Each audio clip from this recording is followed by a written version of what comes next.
आदमी की जान जाएगी, व्यर्थ में मारे जाने वाले लोग बच जाया करेंगे। बक ने भी इस समझौते को स्वीकार कर लिया।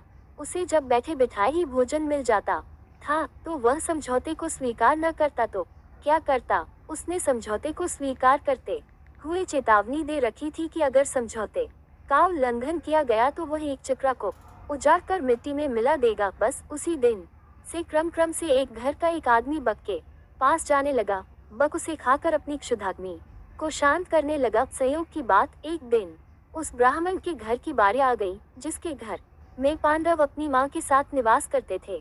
दोपहर के पूर्व का समय था। कुंती अपने कमरे में बैठी हुई थी। उस दिन भीम किसी कारणवश भिक्षा मांगने नहीं गया था। वह भी कमरे के भीतर कुंती के पास ही मौजूद था। सहसा कुंती के कानों में किसी के रोने की आवाज आई। रोने और विलाप करने का वह स्वर उस ब्राह्मण के कमरे से आ रहा था जिसके घर में वह ठहरी हुई थी। जब कुंती से विलाप का ये सक्रोल स्वर सुना नहीं गया तो वह ब्राह्मण के कमरे में जा पहुंची। उसने वहां जो कुछ देखा उससे वह सन्नाटे में आ गई।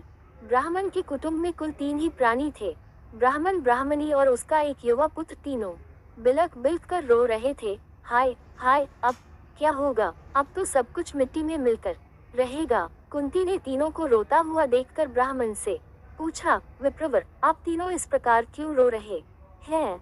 क्या मैं जान सकती हूँ कि किस दारुण कष्ट ने आप तीनों को अत्यंत दुखी बना रखा है? ब्राह्मण ने आंखों से आंसुओं की बूंदें गिराते हुए उत्तर दिया, बहन, तुम सुनकर क्या करोगी? हमारा कष्ट एक ऐसा कष्ट है जिसे कोई दूर नहीं कर सकता।